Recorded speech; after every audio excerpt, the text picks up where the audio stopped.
Well, hello again, everybody. This is Buck Benny speaking. We have my friend John Henderson from over at This Day in Jack Benny. We have Hello. Kathy Fuller-Seeley from a couple, it's getting more and more Jack Benny books, and she's got another one on the way, which I'm excited about. We have Terry Phillips with us from Imagine Air Theater. Imagine-Air-Theater, yes. Thank you, Terry. Good job. And anyway, today we are going to present one of our Jack Benny specials. And we haven't presented a special before, I don't think. And this is the one that is for his birthday. And so we thought we'd bring it to you around his birthday time, which this should come out right around that time.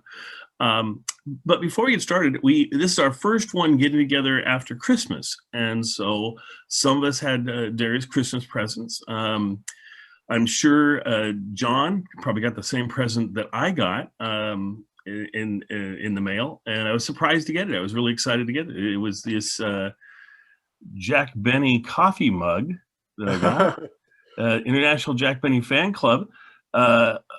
John, do you have yours that you can share with us, or do you have that? No, That's weird. Why wouldn't you? Wait. Oh, there's a message. Hang on.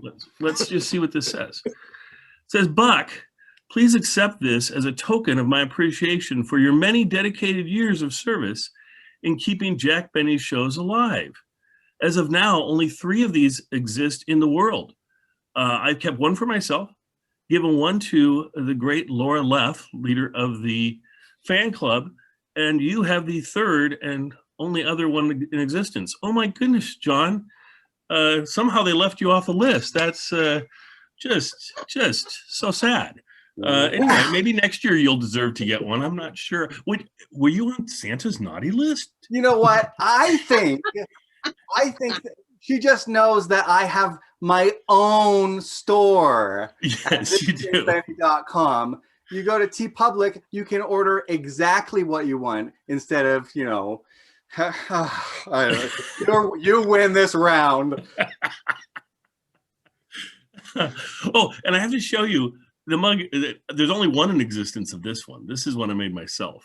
And so this has, let's see. It's got the wait, I gotta turn it. It's got the operators on here, and they look like operators. We've got Kitzel, and look with the little hot dog in his hand. He looks like that little hot dog vendor. We've got Frank Nelson. We've got looking like the violin teacher. We have Mel Blanc. We've got Dennis. We've got Rochester. We've got Jack, Mary. We have Phil and Dawn, and then followed by the other of the operators. That's one of my favorite pictures, and it turned out really well the way they put it on the mug. So that's wonderful. It's one of a kind. It's my first attempt was this one, which doesn't look too bad when I hold it up, but it's just not, the picture just doesn't hold up as well. It's lower resolution, so it didn't come out as well. But anyway, so I've made 2 various attempts over the years. I think this one is 15 years old, and this one I made last year just experimenting with it. But anyway, those are fun to create your own Jack Benny mugs. Or if you want to save the time, not create your own mug, go to John's page and get. How do they get to your? Do they just go to your? I think the easiest way is go to the website and then click on store. So thisdaybenny.com. And so next time I'll have to wear a T-shirt from. Yes, you will. Yes, you will. So look at that. I both insult him and give him a plug at the same time. Yes. Pretty amazing. The feud lives on. Anyway, John, I'm waiting for the day when Buck will start insulting me. It hasn't happened yet, but I'm hoping. The year is young. You see, if I treat you 2 like gold, then that makes the insulting of John stand up that much more. So it's all good. But I loved it. The time he introduced it, it was so great how he introduced both of you and said, and Buck. It's just like I was just barely thrown in there. But he did actually mention my name and didn't just ignore me, so that was good. Anyway, so let's go to this week's episode. It was from 1969. It's our first. It's not our first Jack Benny color presentation. We had John and I did one for the Bob Hope special that was from '65, I think, and it was color. And I think it was Bob Hope's first color thing because he talked about that in there. Yeah. But it's interesting, Jack in color. You're just not used to it until he hits that string of specials from, I don't know, 67 on, I think, or something like that. He does almost one a year, and then those are all in color. Anyway, so this one, what did we think about it, and what stood out to you folks? Let's go to Terry first. Terry, what did you think of it? Well, I am a sucker for a surprise opening, and so and I don't want to spoil it for the viewers, but this has a delightful surprise opening. It does, and so that was the first gem for me.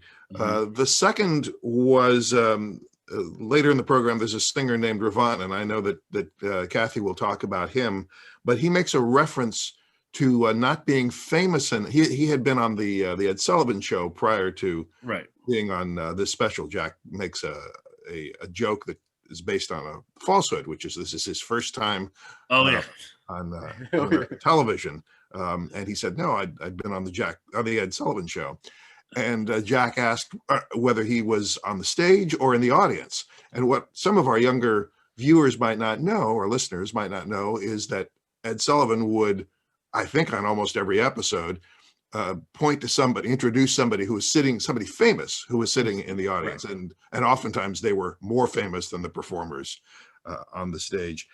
The last little thing I want to point out here is that it's important to read the credits.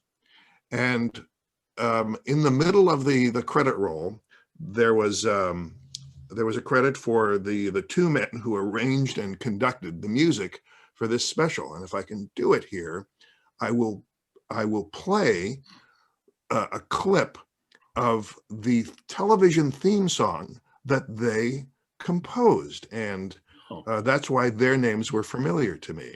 And I see if you can hear this.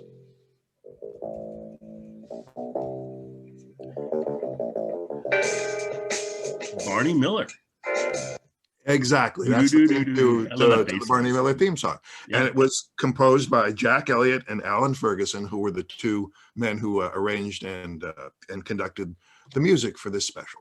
Yeah, great. And I think it actually became a pseudo hit, at least maybe hit the top 40 or something. I can't remember. It might well have been. Oh, and I guess I should throw in one other little detail, which is that, I'm not a mathematician, but my calculations indicate that this was the 34th celebration of Jack Benny's 39th birthday. Oh. That's great. It's great. And he says in there, he gives a little piece about that. He says something to the effect of, any age you want to give me above 39 or something like that is fine.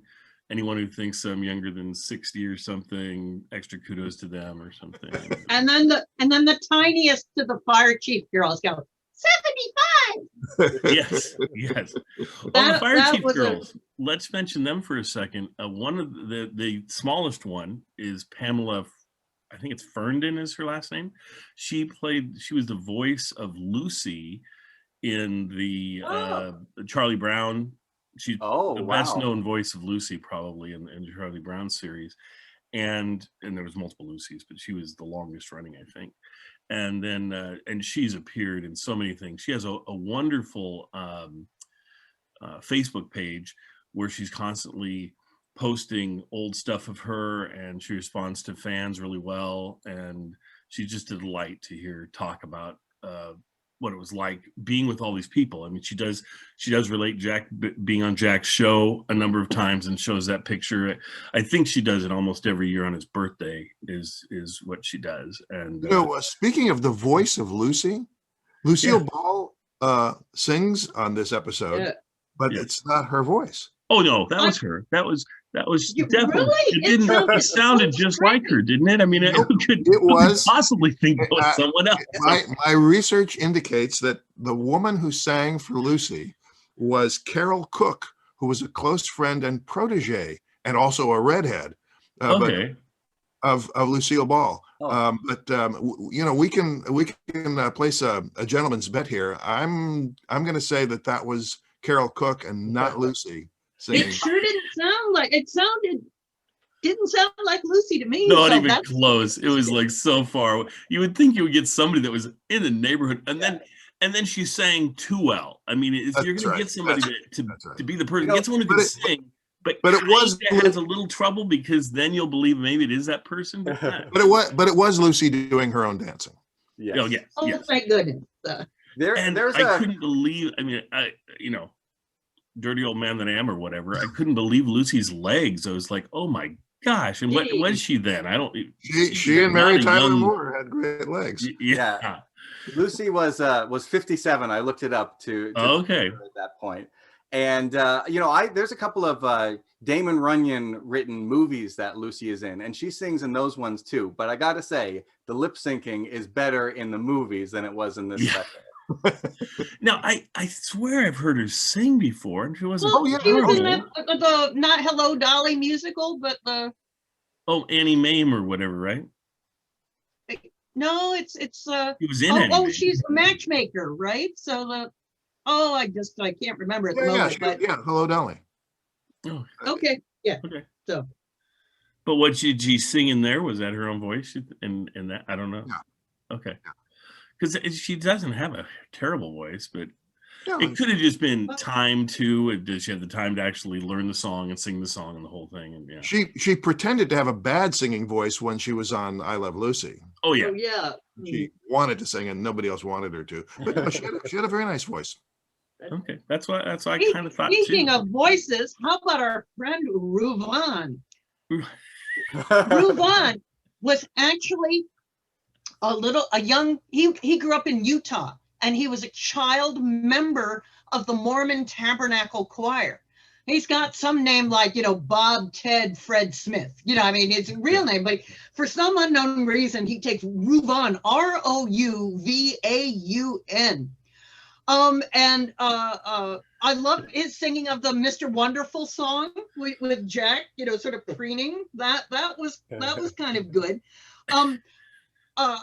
And the business of singing Breaking a Glass, because I always remember they would make Ella Fitzgerald commercials about is it live or Memorex, and the champagne glass would break. The very sad story about Ruvan.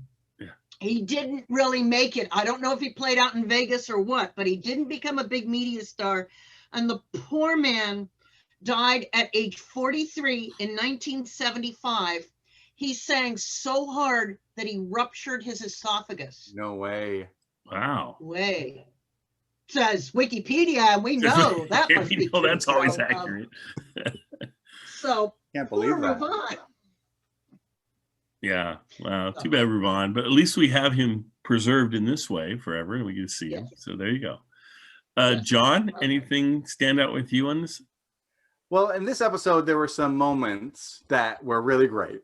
Yes. And I loved the penguins. Now, that's not everybody's comedy style, but sort of the non sequitur thing. And Jack is the master of reactions. So especially when that first penguin comes out, and his reaction this is one you'll have to actually watch. I know we've got some people who just listen. You got to watch his reaction, and the timing is perfect on that to just build up the suspense just long enough and release it. It's hilarious. And the second penguin is like a ham. He's hilarious in himself. So I thought I like how all the penguins have different personalities and things. Yes, and then the little one on roller skates who can't even figure out where he's going. They a brilliant job. Now, when I saw that one, letting a penguin do his thing. I don't know. Today, I think PETA might have gotten mad at you for abuse of your penguin and roller skates. Just like again, reading the credits, they were from SeaWorld, so that's interesting. Yeah. And I also noticed the name in the credit, which sounded familiar, and I wonder if anybody knows more information about Benny Rubin. I saw he was in the end of the Western scene. Okay. And they had him standing there over to the side. He's the long-term friend of Jack Benny who'd been on the radio show forever. But he didn't have much of a speaking part, but maybe they just needed to throw him a couple $100. I don't know. Yeah. Could be. I mean, Fred Allen did that all the time with folks, gave him little things to do and money. And so did Jack. I mean, Jack had interesting people back on the show. Then of course the Dan Blocker piece was probably the centerpiece of the thing. It was long, and the skit that followed it with the cowboy skit showing the traditional things that happen in cowboy films and making fun of them, and I thought it was good. I thought that was pretty good observational humor. Yes, yes. And if you've seen a lot of Western, you'll notice that. So it was pretty funny. I mentioned a couple of, or I caught a couple of references. There was Edward G. Robinson, of course, who's the famous gangster. He's like, come here, see? Yeah. I'll put you in a body bag, see, or whatever. Well, that's a way better impression than the one we I thought I better give give an impression to contrast the one in the episode. Yes. And John's like, I can nail this better than he did. Yeah, exactly. Here's my chance. And that's so if you were the writer or producer of this show in 1969, and you've got Woodstock, you've got hippies, and I just, in thinking back about it, how they threw in references to Jack Benny's radio years by having Dan Blocker and become fast friends with Don Wilson, and Don Wilson getting so angry about the fat jokes. That and having Lawrence Welk on, it's like, who was their target audience? Old people, right? So old people who had loved Jack Benny before, but then you see other things sort of thrown in, like a sort of dirty joke about Jerry Lewis and Anne Margaret. It's like, So, and Anne Margaret's outfit with the placement of her hearts and everything, it was like, okay. Talk about something that wouldn't fly today. Unless a little sexist, yeah, but it just sort of thinking, when you study TV of the 60s, we mostly, most of the academic talk has been about television that was trying to attract younger people and sort of be hip, the sort of Mod Squad and Laugh-In kind of things. And this special that we were saying earlier before we started recording didn't seem, at least in the beginning, very special. Right. Seemed to be one of these interesting attempts to satisfy old folks. I want to say those who remembered Benny from his radio years. Right. That's or maybe thought that this was kind of like Vegas. Right. That kind of stuff. And so it just, if you put that next to some of the other things happening on television in 1969, I think it's really interesting, sort of this side of the spectrum. Well, I think it's interesting to just compare how Jack specials changed over time. This is when 69 is kind of when he's just accepting, I'm for older folks. That's just what I do. And he does that pretty much for the rest of the way out. I mean, he'll have acts here and there that'll be trying to target younger folks. When we do the special where he parodies The Graduate, and Phyllis Diller is trying to, in the bedroom scene, hotel scene, trying to seduce him. That is, on the other hand, so for the witted young folks. I look forward to us doing that special. And that was I don't remember which one that one is, but I do know that the early specials, like the one with the Beach Boys on it and things, he was trying to hit for a younger audience, or at least trying to bring on guests that were for that younger audience. And like I say, at some point he kind of seemed to kind of give that up, but it'll be interesting going through the specials. I mean, I think that'll be fun as we spend time with some of these. This was on NBC? Yeah. Interestingly enough, from what I read, CBS did some counter programming that same evening. They had a Lucy special on. Wow. And Lawrence Welk, whom we mentioned, was a guest on that show, and there was a reference to Jack Benny on that show. So I don't know who was spying on who here, but so you can watch Lawrence Welk on two channels at the same time. Not the same time, but that same evening. Yeah, I think a different. Wow, that's fascinating. Yeah, that is interesting.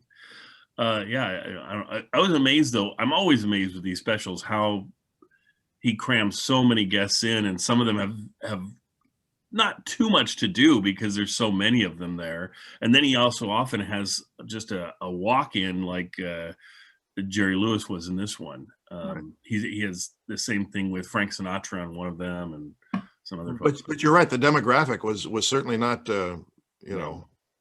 teenagers or 20 somethings. Yeah, and no, the youngest demographic was probably Ruvons or Dan Blockers. Well, and then I'll go on to Dan Blocker for a second. My claim to fame with that. Please, we want to hear your story. My dad was in Korea in the Korean War, and Dan Blocker was a lieutenant that was in his same area or whatever, and he'll tell stories about Dan, and he says that Dan was just one of those guys that everybody looks up to, and if you were going to go into any kind of battle, you'd want him with you because you just felt like he'd totally have your back and everything. And he was one that just everyone loved him, and he seemed to love everybody. And he says he would tell stories, and he'd have these, a group of 20 30 people all standing around just listening to his story because his stories were so interesting and so entertaining. He just said he was just this wonderful guy. He loved to watch him on Bonanza, but it was so funny because Dad would be like, wow, he's acting. He's like, he is a smart guy and does not play the smart guy in that show. And so yeah, my dad had nothing but great things to say about Dan Blocker, and he was really saddened when Dan Blocker passed away. Not too much later than this. This is 69. I think he passed away in 72. I think maybe 73, but it was right around that time frame. He went before Jack, and who would guess that he would go before Jack? But just sad to think that both of those guys, we wouldn't have them. 6 years after this airing, they were both gone. So, or Ruvon. Yeah, and Ruvon would lose his voice or whatever at the same time frame. So, yeah. Anyway, so anything else to add about this one? Anybody have any other further stuff to go on this one? Or are we good? Well, I would just say when you're watching, some of it can be a little bit slow, so you have to sort of look for the gems in it. So if you're not a Jack Benny fan, I would say, look for the 60s style and, some of the celebrities. And if you are a Jack Benny fan, look for the delivery, Jack Benny's delivery and timing. And Don Wilson is the best. Yes. Oh, I got another piece for us that I'd love to see.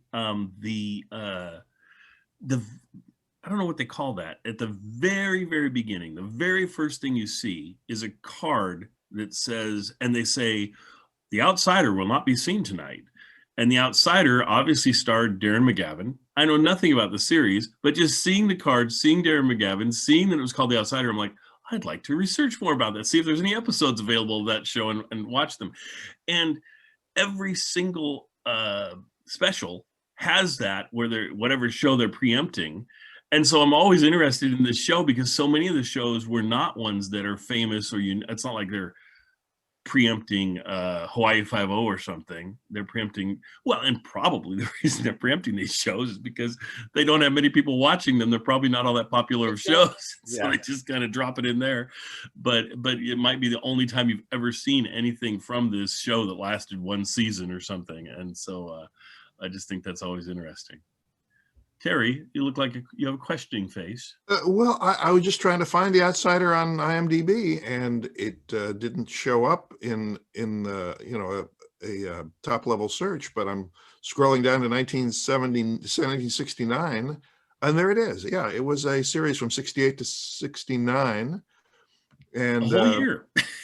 An entire season, or 13 episodes, whichever thing. The synopsis is David Ross, played by Darren McGavin, is an orphaned ex-con loner living in a world that loathes and makes a living as a private investigator. So it's kind of a forerunner to that other series that he did. Night Stalker? Night Stalker? The Night Stalker, exactly, yeah. Yeah, Night Stalker caught on a little better, I think. But I think it's the same general idea. Same kind of character and same, Kolchak type guy. Yeah, Kolchak, yeah.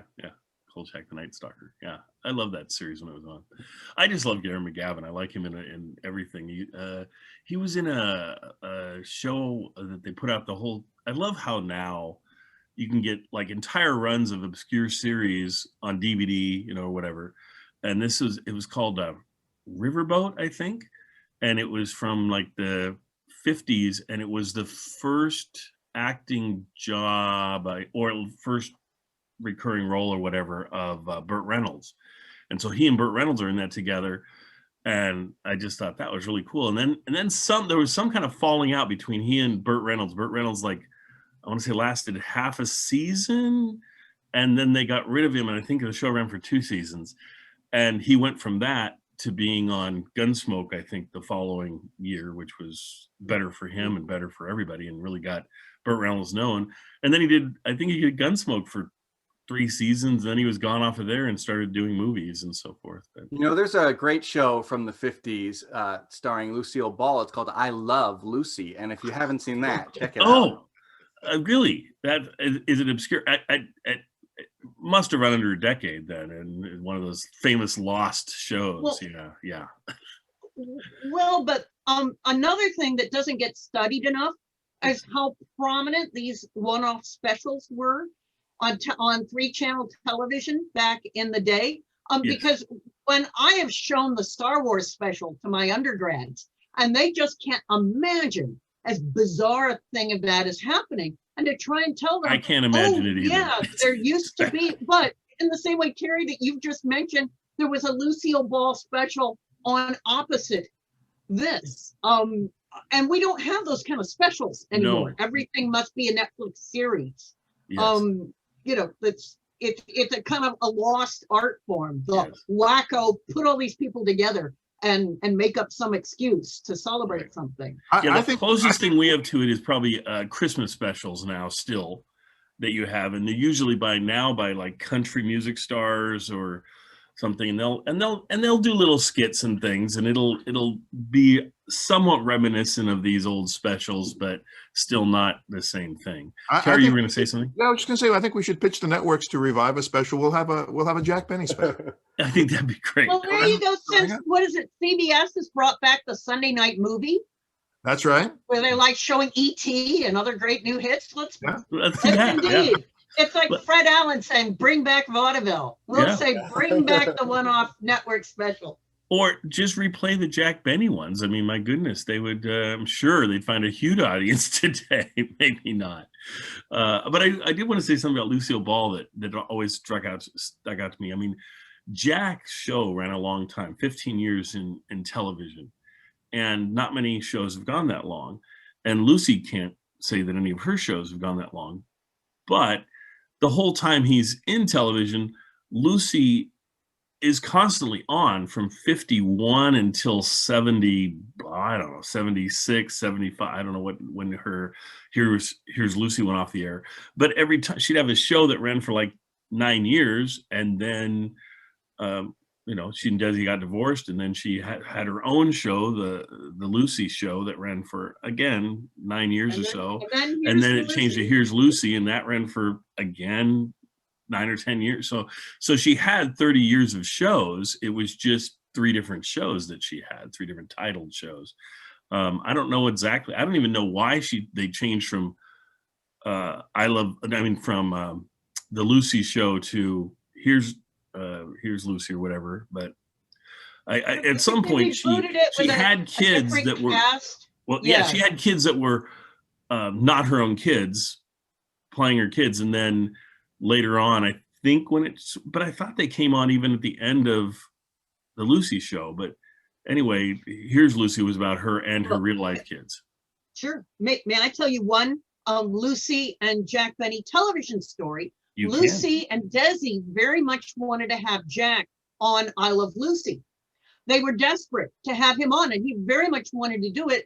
Their sponsor, Philip Morris, would not allow the star of a rival cigarette show on. And this is so they don't. So Lucy and Desi broke up with Philip Morris, their original sponsor, over Jack Benny not being allowed to be a guest star on their program. So, wow.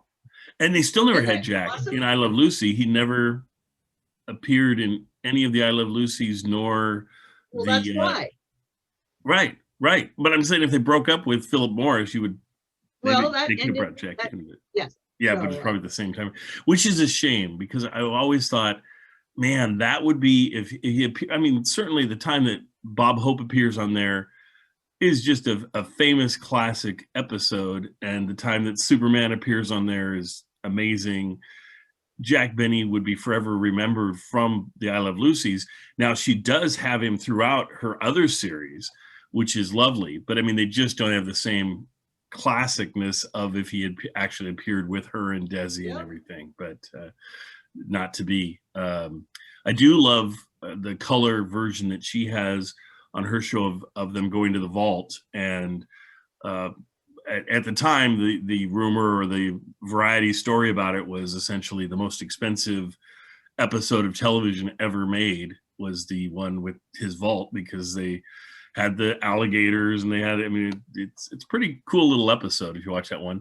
The other one that I just love is the episode that she just turns over essentially to Jack, and it's the story of Jack Benny's life in the episode, and Mary makes her very last appearance as Mary Livingston.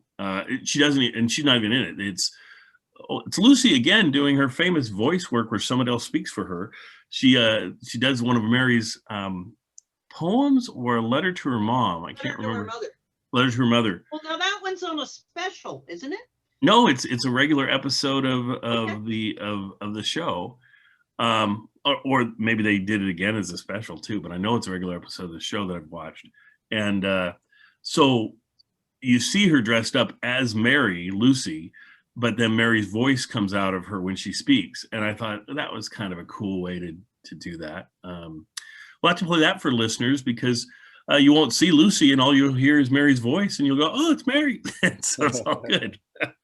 But I guess we'll let it go at that and enjoy the show, guys. It's wonderful. I'm so glad we're back. I hope everybody had a great Christmas, and we'll see how everything goes. Hopefully our country makes it through so we can have another week to do this, and we'll go from there.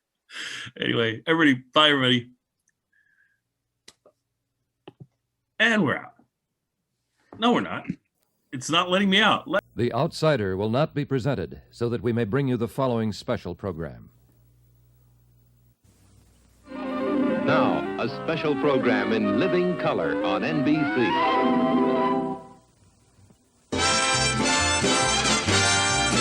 Jack Benny's Birthday Special with his guest stars, Lucille Ball, Dan Blocker, Dennis Day. Introducing Rovon. Special guest star, Lawrence Welk. And Anne Margaret as the Valentine Girl. Brought to you by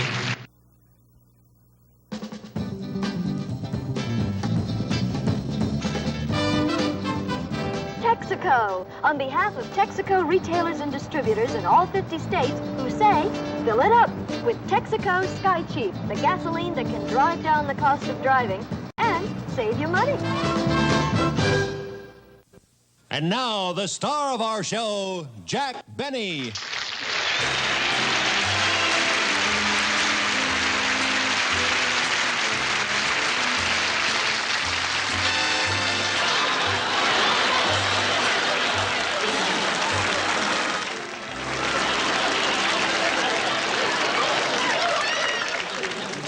Thank you, thank you.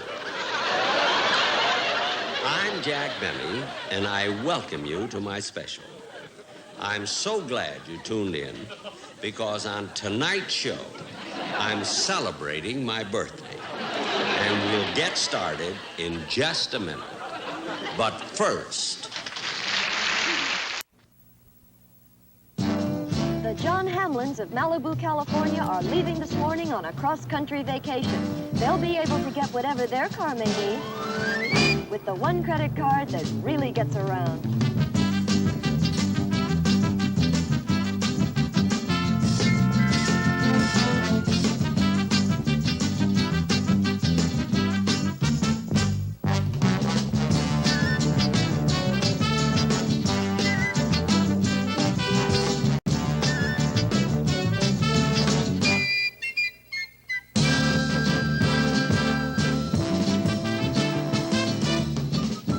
Texaco has the only credit card honored under the same sign in all 50 states and throughout Canada. Ask for an application at your nearby Texaco station. More and more people trust their car to the man who wears the Texaco star.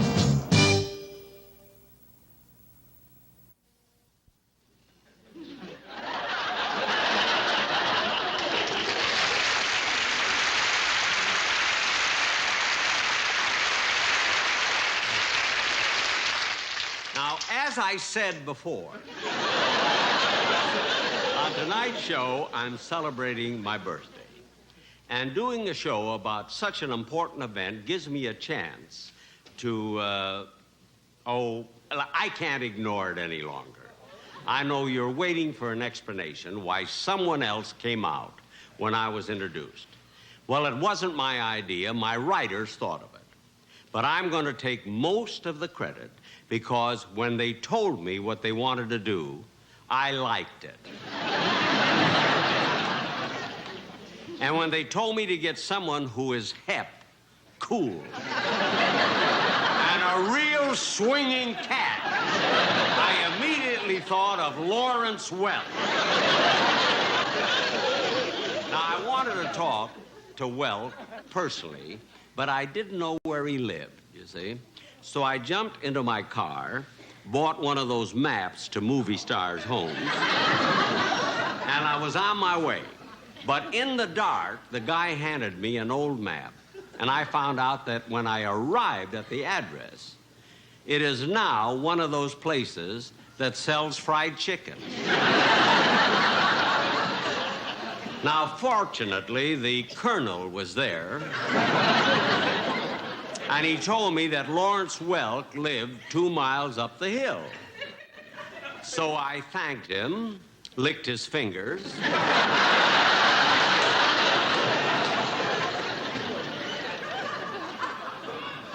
he smiled down on me, and I drove off. Now, when I got there, I knew I had the right place by the number on the house. A 1, a 2.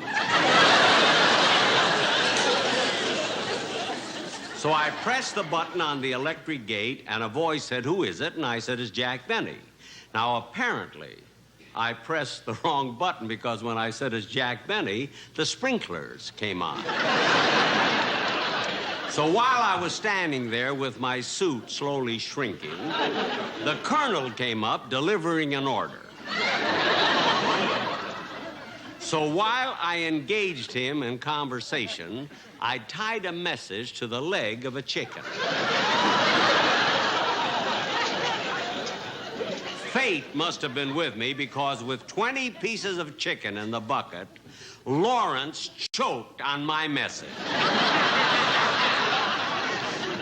And he agreed to be on my birthday show. I think it was awfully sweet of him, and now I would like to bring him back and have him take a bow for doing such a wonderful impersonation of me.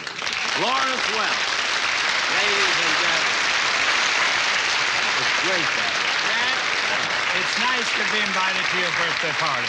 Well, you're certainly welcome. Your imitation, I'll tell you, I can't get over how great you did that impersonation of me. Why, Jack, I do a lot of impersonations. You do a lot of impersonations? Certainly. Get a load of this, Edward G. Robinson.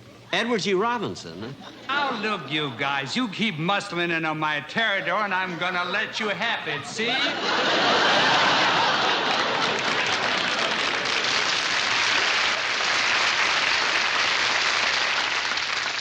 That's wonderful. Wow, that was great. Anybody else? I can also do Cary Grant. You can do Cary Grant? Let's hear it, yeah. Judy, Judy, Judy. I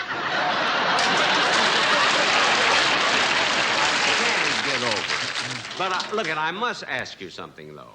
What's that? You do such great impressions. Do you do them on your own show? Oh, no. On my show, we don't take any chances.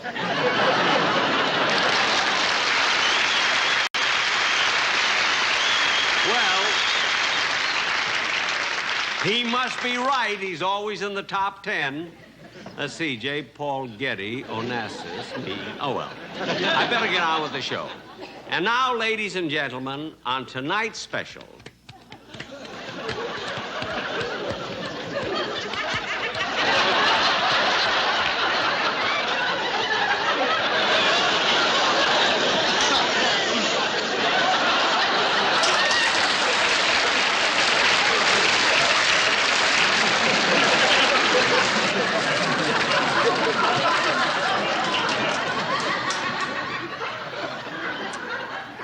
Now, on tonight's special,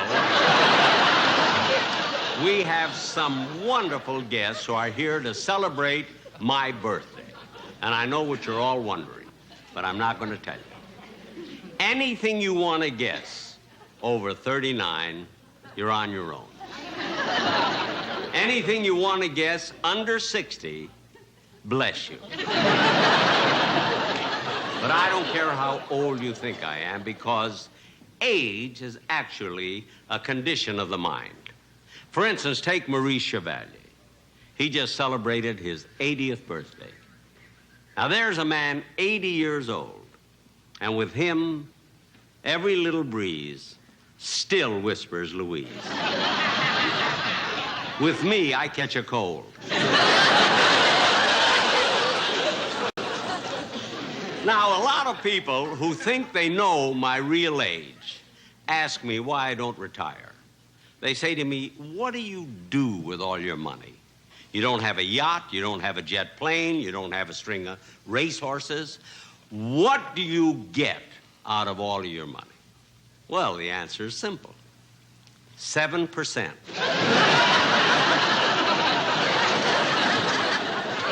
Now, I must tell you about a couple of birthday presents that I received.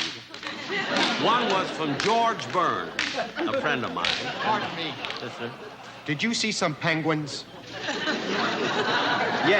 Yes, they went that way. Thank you. One thing about penguins, they have no sense of direction.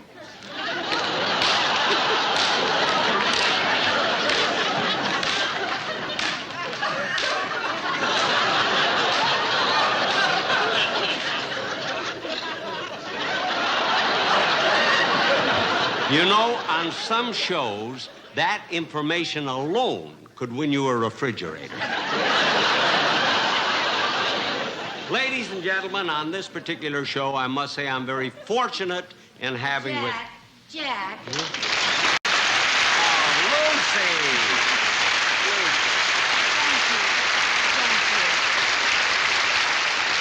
Jack. What? I'm just terribly sorry to interrupt you, but I'm so embarrassed that I couldn't wait. Embarrassed about what? Well, I talked to you for 20 minutes before the show, and I forgot to wish you a happy birthday. Oh. Excuse me, ladies and gentlemen. Happy birthday, Jack. Thank you. Lucy, wait a minute. Come here. Well, that's all I wanted to say. I know, but as long as you're out here, stay here for a minute. Well, I'm not supposed to be on now. You stay anyway. Come here. I'm glad you're on because I want to tell you how pleased I am that you're on my show. Oh, Jack, I would have been hurt if you hadn't asked me. What a ridiculous thought. You were the first one I had in mind. Oh, come on now, Jack. Let's be honest. I wasn't the first. I happen to know that you called London and tried to get Princess Margaret. Well, yes, Lucy, I'll admit it. But after all, she's rather pretty, and she wouldn't hurt our rating overseas. No, that's true. And another thing, she told me she could bring her sister for the same money. You mean Queen Elizabeth? Yes. Well, that would have been a plus. I'll say, everybody loves the Queen. Yeah. Imagine having the Queen of England on my show. Yeah, and she hasn't been on television since the coronation.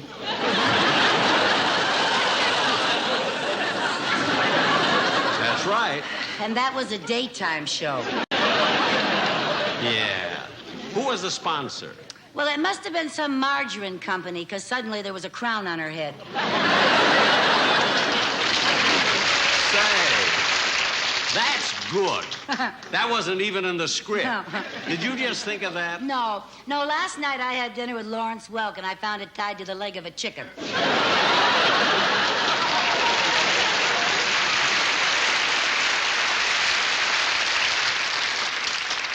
Gee, that's funny. Funny? I almost choked on it.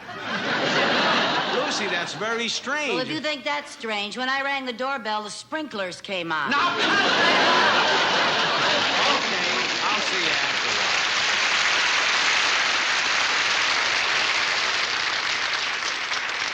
Isn't she marvelous? You know, she's so funny, I'm amazed she hasn't got her own show. That's the silliest thing I'll say tonight. Oh, yes, ladies and gentlemen, as I started to say, I'm very fortunate having as one of my guests a young man with a singing voice that will absolutely thrill you. I know you've heard stories about a singer having a voice so strong that merely by singing certain notes, he could create vibrations that would shatter a pane of glass. I thought that was a gag, see? But last night, at a little gathering at my house, he sang for us, and he hit a note with such force that it broke a champagne glass. I know this is true because I was holding the glass in my hand at the time, see? And when he hit that high note, the champagne glass broke, and I got 7-Up all over me.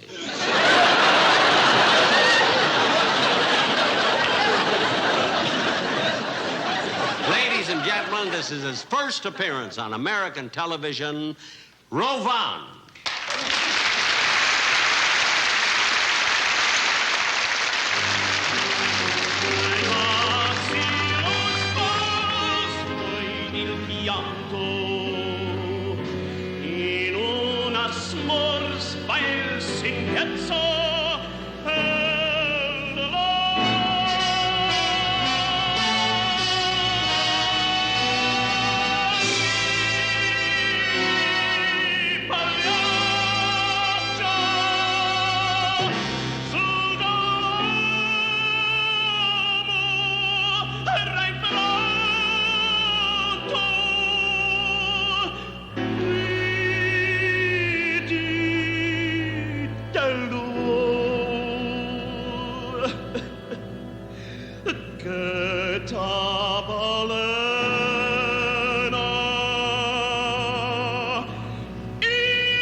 Ladies and gentlemen, of all the great songs that are written today, this song happens to be a favorite of mine. Because to me, it expresses the hope of America, and the heart of America, and the dream that is America.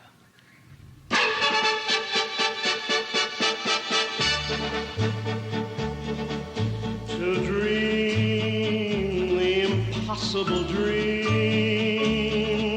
to fight the unbeatable foe, to bear with unbearable sorrow, to run where the brave dare not go, to right the unrightable wrong.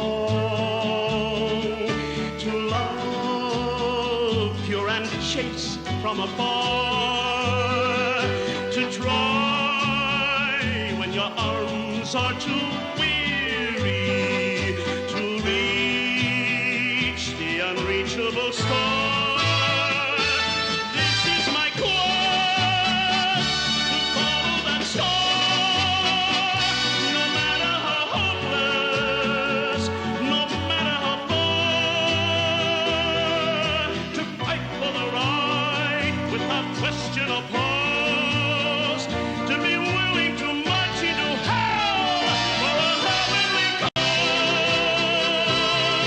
And I know if I'll only be true to this glorious quest, that my heart will lie peaceful and calm when I'm laid to my rest.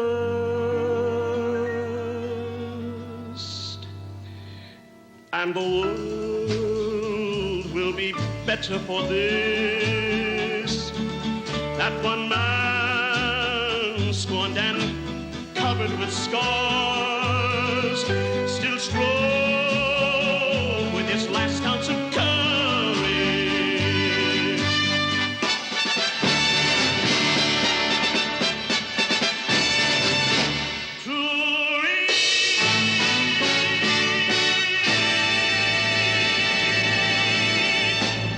The unreachable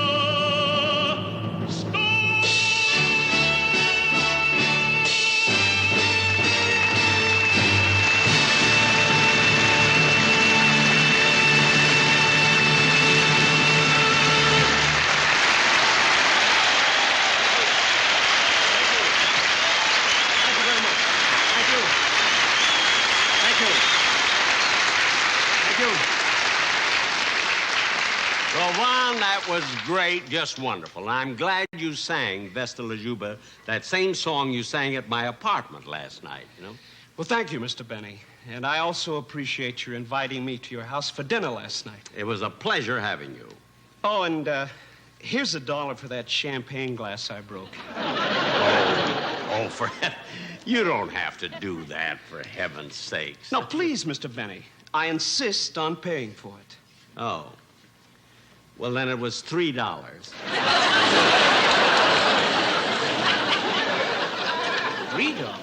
It's $1 for the glass and $2 to have my suit cleaned. The 7-Up was 20 cents, but forget it.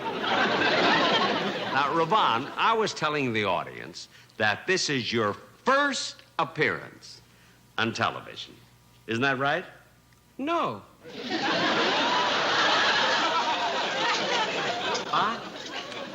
I once appeared on the Ed Sullivan Show.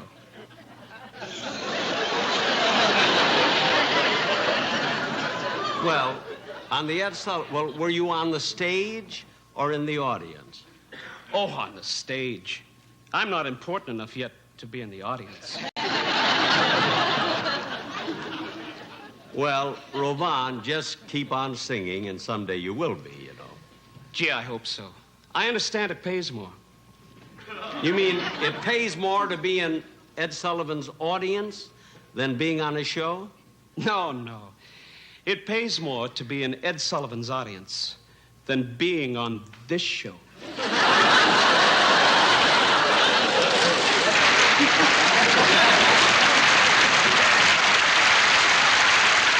You know, that's funny. That's a funny joke. Where'd you get it? Somebody tied it to the leg of a chicken. I know. Mr. Benny. Yes. Right now, I'd like to sing for you.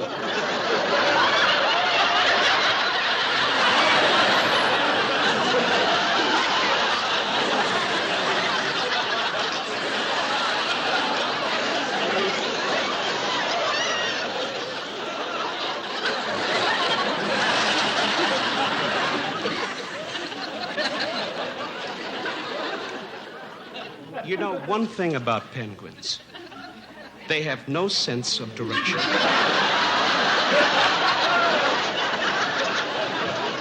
Now, look, if you're expecting a refrigerator, forget it.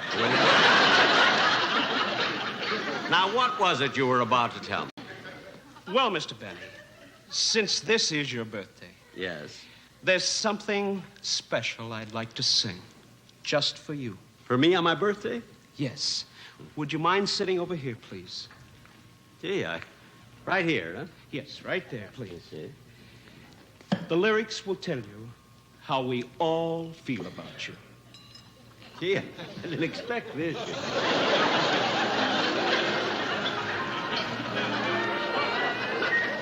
Why this feeling? Why this glow? Why the thrill when you say hello? It's a strange and tender magic you do, Mr. Wonderful. That's you.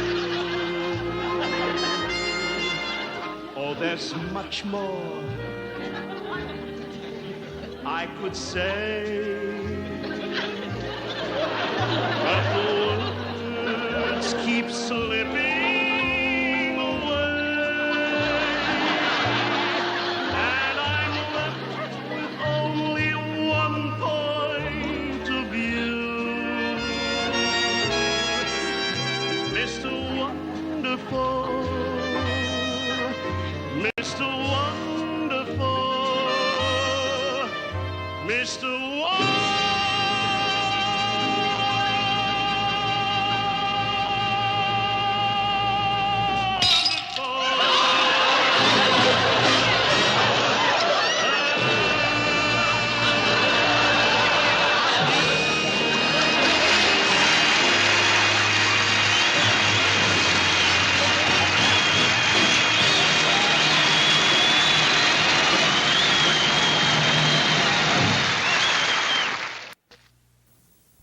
This is a business pilot. He flies for companies. This is a private pilot. He flies for pleasure. The planes are theirs, all theirs, and they demand the best for them. That's why they touch down at Texaco Airport dealers' strategic service commands. It's like having a ground crew all their own. There are close to 600 Texaco Airport dealers round the country. All handle the best fuels and lubricants money can buy. All supply the kind of service money can't buy. All honor Texaco credit cards.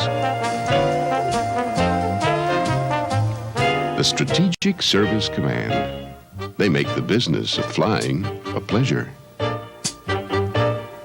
Another reason why more people put their trust in the Texaco Star.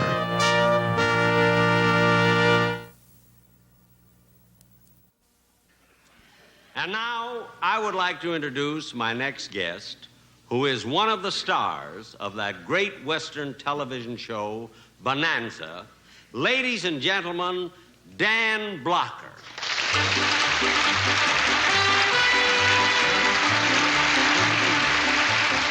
Dan, it's good. Ooh, my bow on. Dan, in the first place, I want to tell you I'm glad you're here with me. Well, Jack, it's a pleasure. Thank you. And Dan, I don't have to tell you what a fan I am of yours. In fact, the other day, I went to the set where you were shooting one of your Bonanza episodes. I never saw such action in my life. You pulled a guy out of his chair, hit him with such force, he flew over the table, hit the bar, bounced back across the room. Then you picked him up and threw him right through a plate glass window. Gee, he must have been a great stunt man. In fact, that wasn't a stunt man that I hit. It was my director.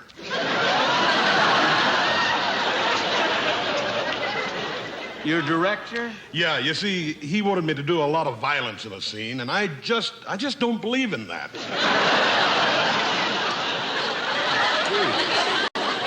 Imagine an actor hitting a director. In my last picture, the director hit me. Sometimes I slap back, you know.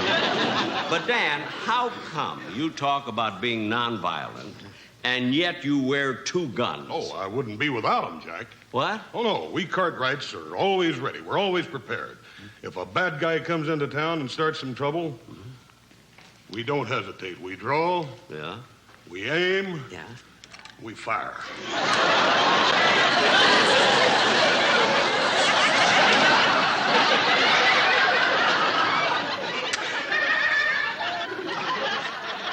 A feather?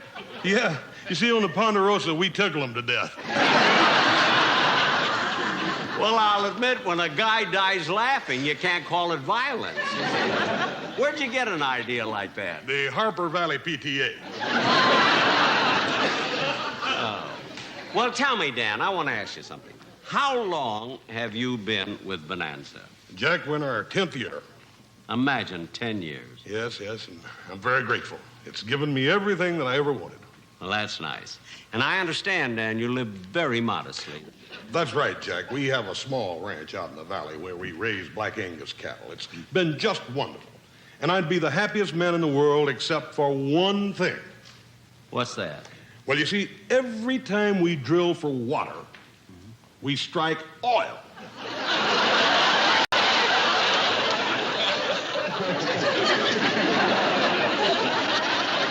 Oh, that's off. Say it is. I want water for my cattle. I don't want oil. I don't know what I'm going to do. Dan, look it, I got an idea that might solve your whole problem. Yeah, what? What is it? I'll supply your cattle with bottled water, and you give me that nasty old oil. How about it? It's a deal, Jack. Ooh, my bow arm.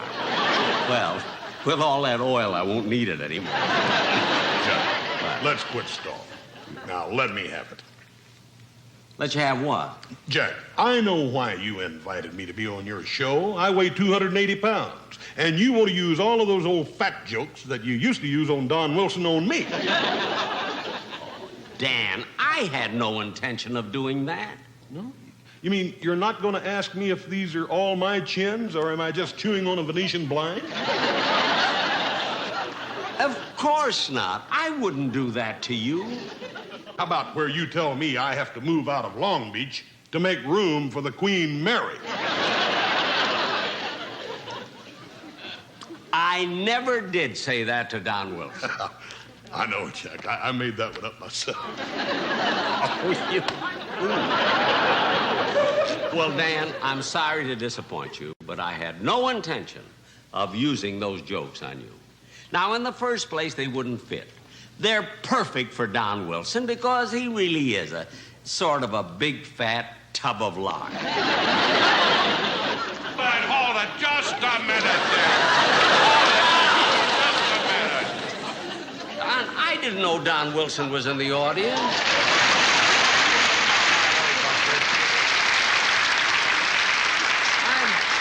Jack Benny, you got a lot of nerve. I didn't mind it when I was working for you. You make all those lousy jokes about my size, about my being fat. Why, when I had an operation, you told everybody they took out my stomach and put in a deep freeze. That's funny. Oh, you stay out of this, Buster. I didn't mind it then, but you no longer have that privilege. Hey, Don, it's all just a joke. I mean, like Jack's stinginess. Well, he ought to make that very clear. All right, I will, Don. I'm sorry. Ladies and gentlemen, Don Wilson is not fat. He actually weighs 97 pounds. But he's been very cleverly passing himself off as a big tub of lard. There you go again. There you go again. Now, Jack, you've just got to apologize to me. All right, Don, you're right. You are right. I'll apologize. I'll not only apologize to you in person, but I'll even put it in writing and send it to your home in Long Beach. But I don't live there any longer. You don't? No. They made me move to make room for the Queen Mary.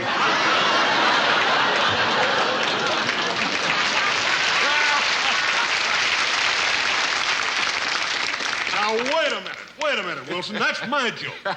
Yeah, I know. I heard you tell it up at Harper Valley. Did you? Yeah. Listen, I got another one. Save it, Dan. Come on over a minute, Dan. I want to talk to you.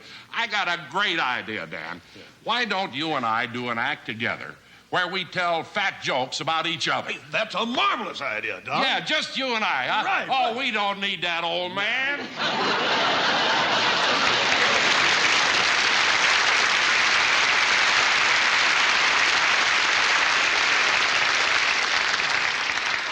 My goodness, they tilted the stage.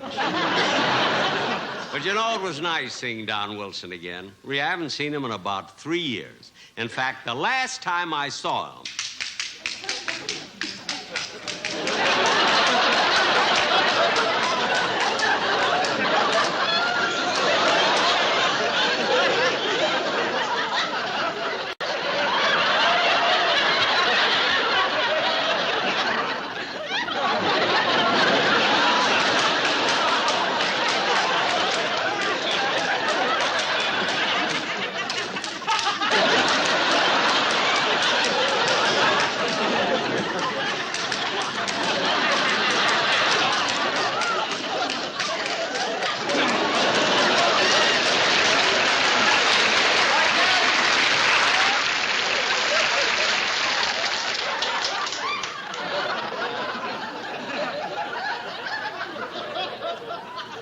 penguin on roller skates?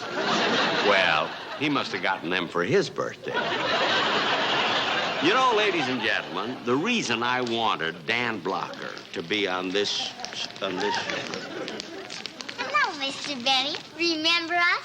Well, of course I do. I met you girls on my last show. Your father has a Texaco station. Uh-huh. Do you remember what we told you the last time, Mr. Benny? What's that? Sky Chief gasoline can drive down the cost of driving. Oh, yes, of course. And that can save you money.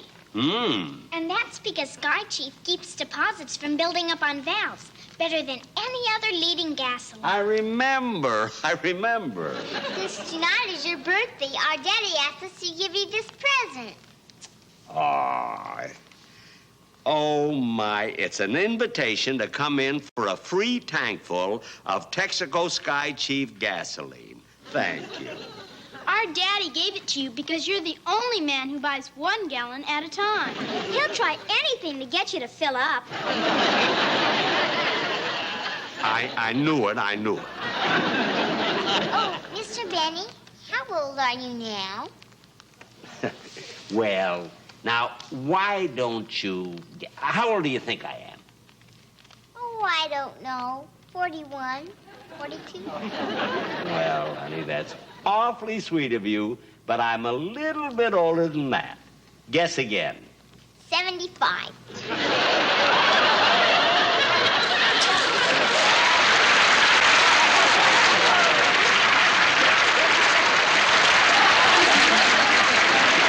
Don't forget, Mr. Benny, for products you can trust. You can trust your car to the man who wears the star, the big, bright Texaco star. End of commercial? End of commercial.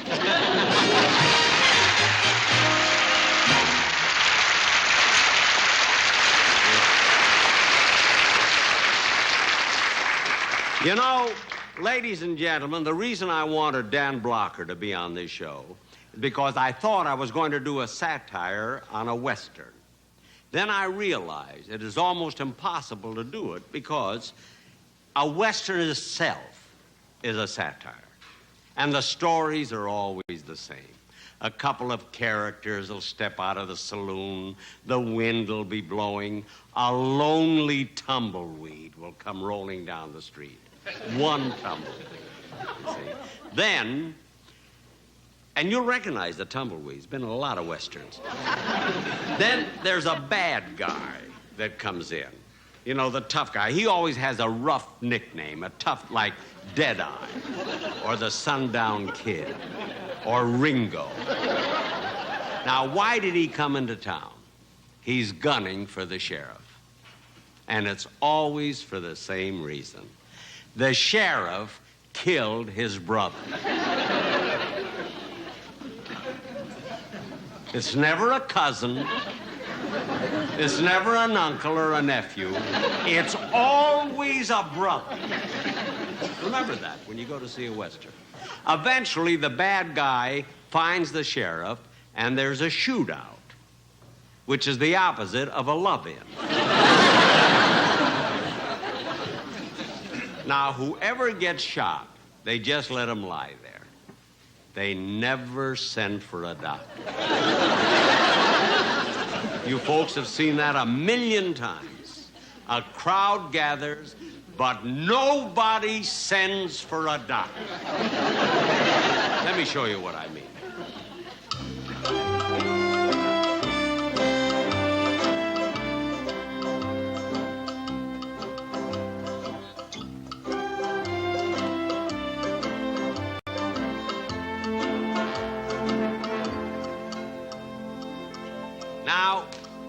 Now you'll see exactly what I'm talking about.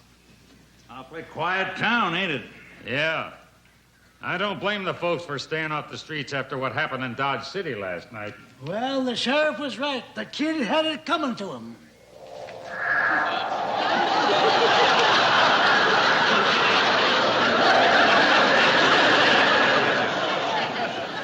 Remember what I told you? That tumbleweed has made a fortune in pictures.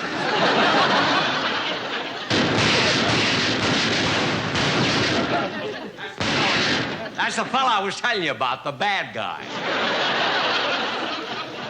Yes, sir. You got a telegram there for me? What's your name? Ringo. Ringo, huh? Johnny Ringo.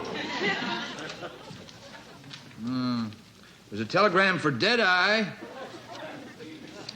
One for the Sundown Kid. Nothing for Ringo. Nothing for Ringo, huh? Nope.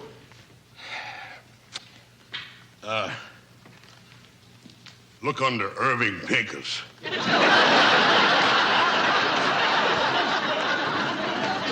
Irving Pincus?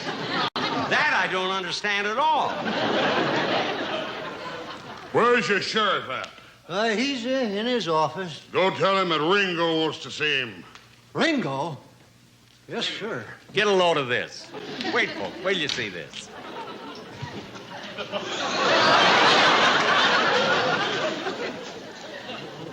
You want to see me, Ringo? All right, Sheriff.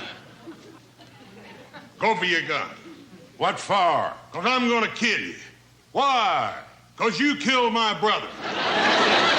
What did I tell you? Well, I killed your brother because your brother killed my brother. Well, my brother had every reason in the world to kill your brother because your brother said that my brother... Shut up. It's always a brother. All right, Sheriff. When I count to 3, you draw. 1. I get it over with. 3.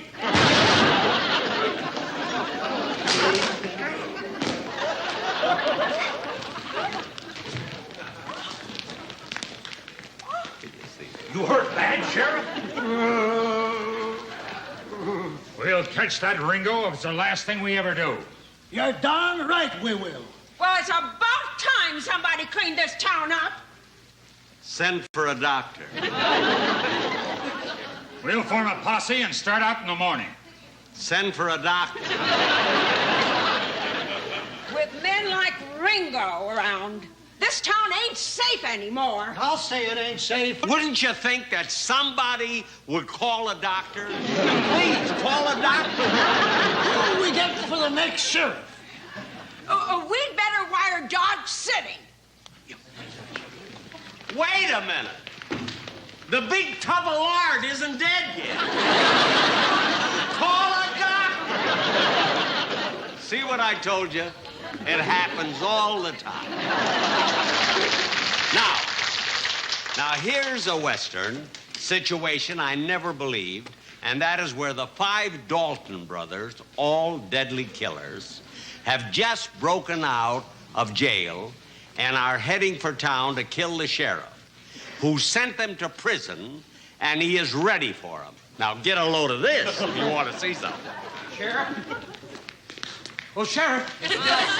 What is it? The 5 Dalton brothers are heading this way by train. I know that, Zeke. That's why I'm going down to the railroad station. Sheriff, that's suicide. They'll be here at high noon from Phoenix. I know. That's why I'm getting on the 11 o'clock train to Tulsa. A 1, a 2.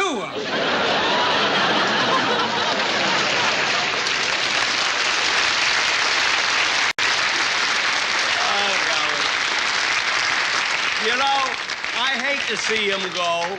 He's my kind of a sheriff. And now, ladies and gentlemen, another thing you always see in Westerns is the stagecoach that has been on the way for 35 days, over 2,000 miles of desert and dusty mountain roads. When the passengers step out, the men will be filthy dirty, but the girl will be as fresh as a daisy, as if she has just stepped out of a shower.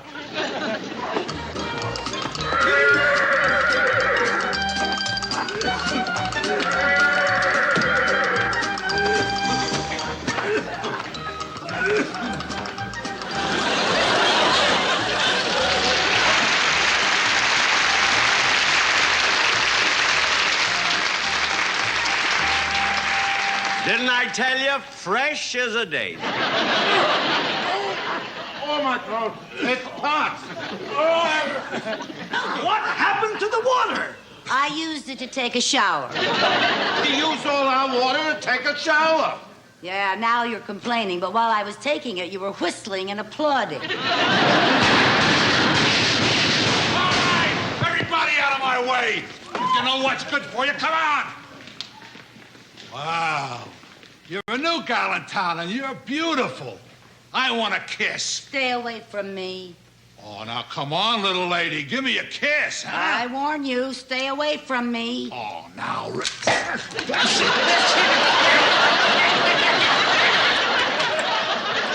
Ladies and gentlemen, this has gone far enough. I better get into this.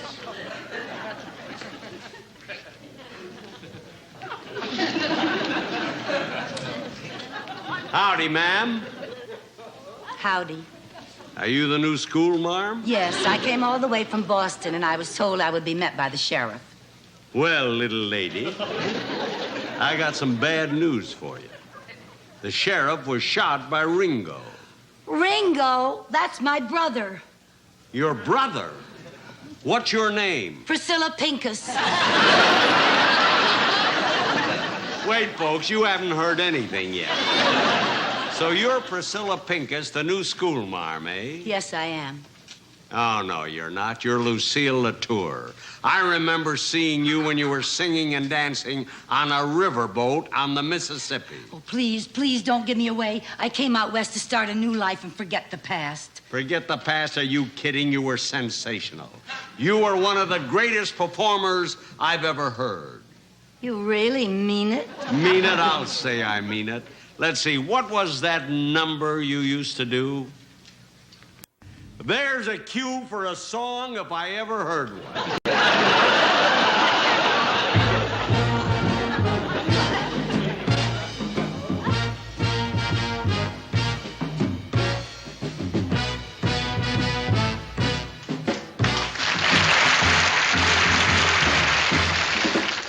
The minute you walked in the joint, I could see that you were men of distinction, real big spenders, good looking, so refined. Wouldn't you like to know what's going on in my mind? So let me get right to the point. I don't pop my cork for every guy I see. Hey, big spender, spend a little time with me.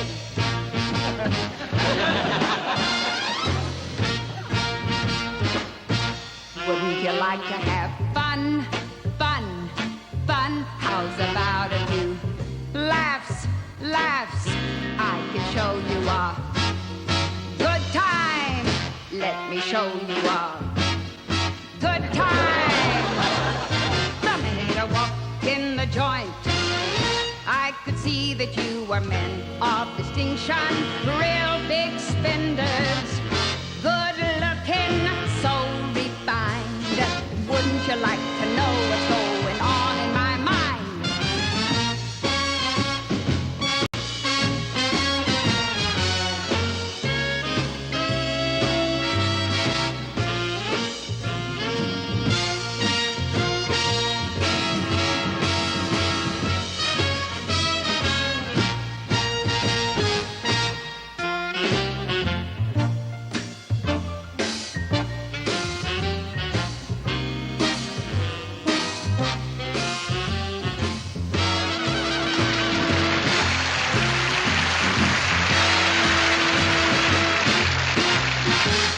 Get right to the point.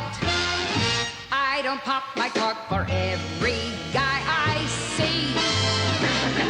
Hey, big spender. Hey, big spender. Hey, big spender. Spend a little time with me. Spend a little time with me. Spend a little time with me.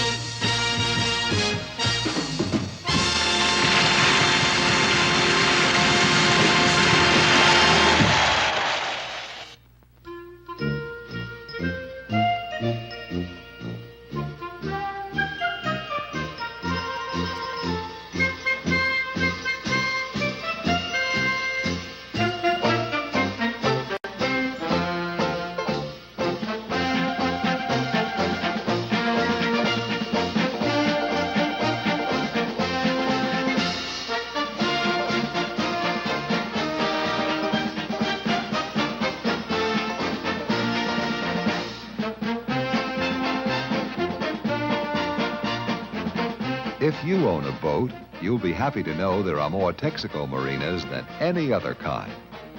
It's another reason more and more people put their trust in the Texaco Star.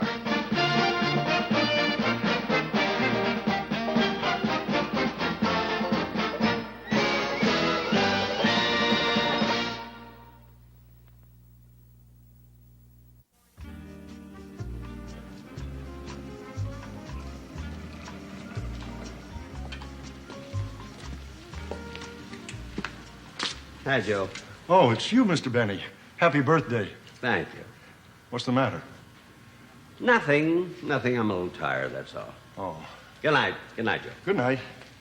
Oh, Mr. Benny, Yeah? I have to run this vacuum cleaner. Would you mind throwing that switch for me, please? No, of course.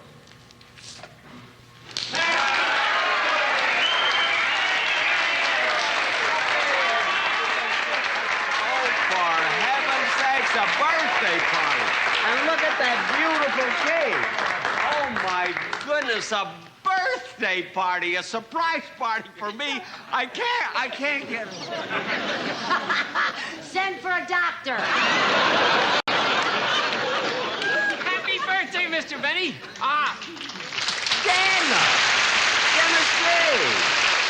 Dennis, I haven't seen you in so long. How have you been? Oh, fine, thank you. Hey, you look wonderful, too. Well, thanks. What are you doing here? Well, I came to wish you a happy birthday, and here's a present. Oh, isn't that sweet? Gee, Dennis, I haven't seen you in such a... What is this, I wonder? What is it? Now it's a broken cup. Oh, I'm sorry. Really, Jack, that's such a beautiful cake. Let's eat it. Well, wait a minute. Let me catch my breath, for heaven's sake. Jack, I have a marvelous gift for you. I think you're going to love it. Oh, this is just wonderful.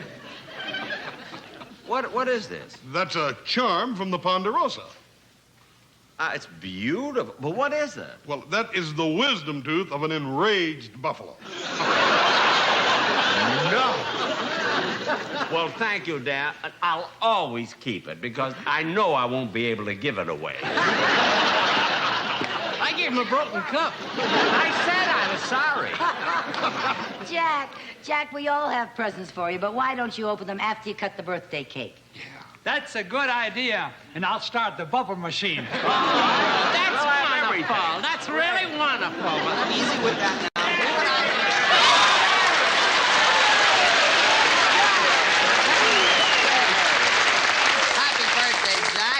Thank you. I brought you a little present. It's a combination birthday present and Valentine's present. Oh, it's beautiful. Jack, you know, I've been working on this thing for days and nights, night and day and night, hammering, soldering, molding. And do you realize that for the last 3 hours I've been in there working like a dog? Well, Jerry, you shouldn't have done that. Imagine being inside there for 3 hours.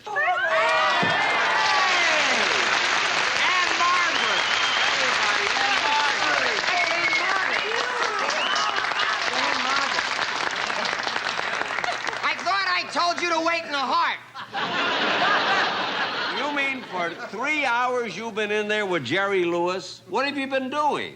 We've been celebrating your birthday. Well, my birthday, for heaven's sake, that was 3 days ago. That's when we started celebrating. Come on,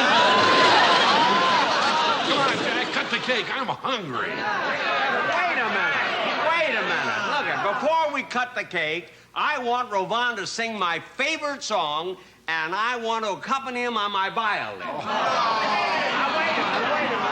wait a minute. It's my birthday, and it's my party. I'm going to do what I want. Don, will you get my violin, please? The Stradivarius. Now, just a minute, Mr. Benny. I've known you a lot longer than he has, and if anybody's going to sing, it's going to be me. Yeah.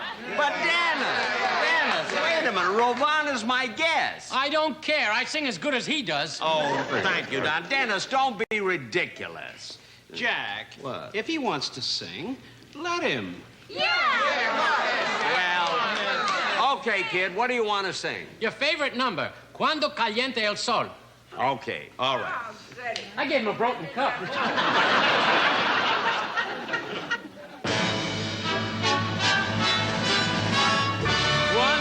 calienta el sol aquí en la playa,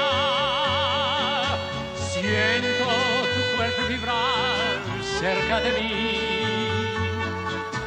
Es tu palpitar, es tu cara, es tu pelo, son tus besos, me estremezco.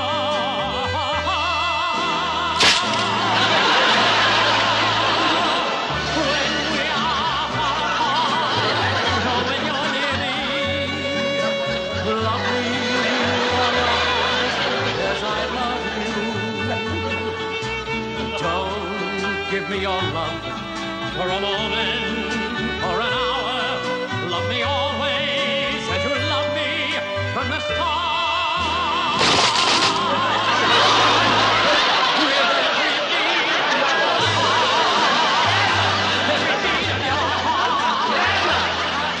Look what you did to my Stradivarius, my violin.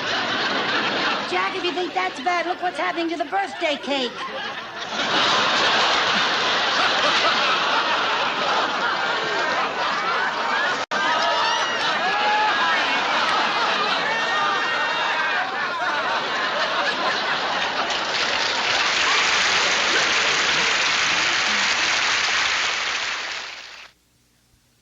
Ladies and gentlemen, between Dennis Day and those penguins... Hold on, Mr. Benny. It's time to do the commercial. Oh, the commercial. Yes. Oh, Here's fine. the coffee for you to rehearse while we set the stage. Thank you. Bring the microphone in. All right, lights up. Let's bring the sets in. Let's see. Fill up with Texaco Sky Chief because it can drive down the cost of driving.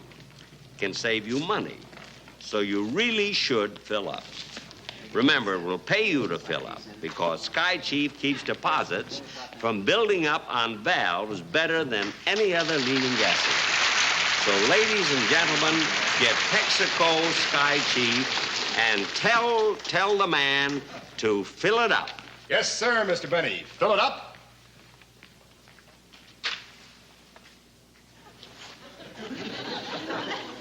One gallon, please.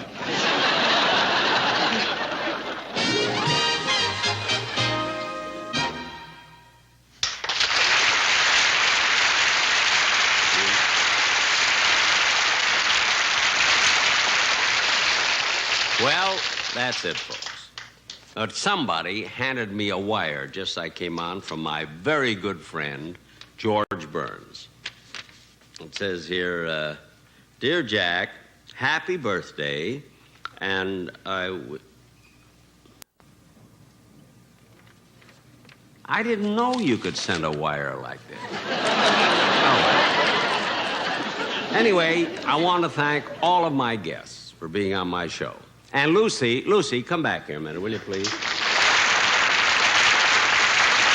Lucy, now that the show is over, how about going out and having a little drink with me? Why, Jack Benny, I'm surprised at you. You're a happily married man, and I'm a happily married woman. How could you make a suggestion like that? Well, I just asked you to go out and have a little drink with me, that's all. Oh, sure, it sounds innocent enough, but it becomes a secret rendezvous in the dimly lit cocktail lounge with romantic music playing in the background. Really, I'm surprised at you, Jack. What would Mary think? Well, Mary's coming with us. Then forget it.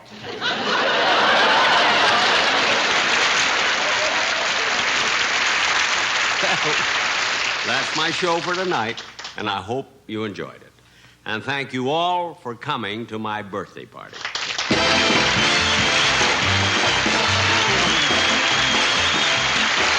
Jack Benny's birthday special has been brought to you by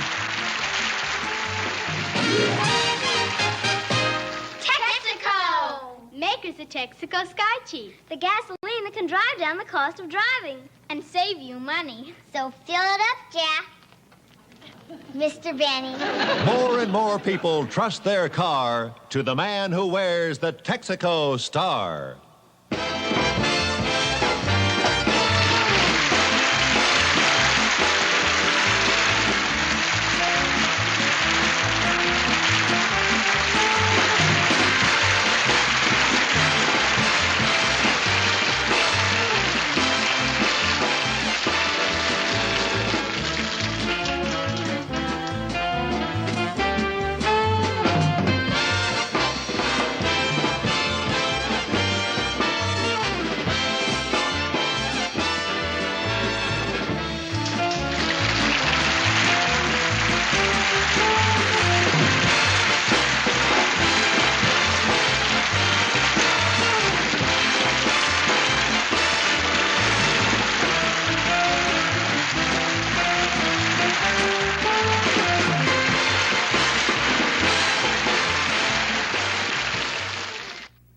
This Sunday, beginning at 6:30, 5:30 Central Time, a glowing ballet version of a timeless classic, Little Women, narrated by Geraldine Page.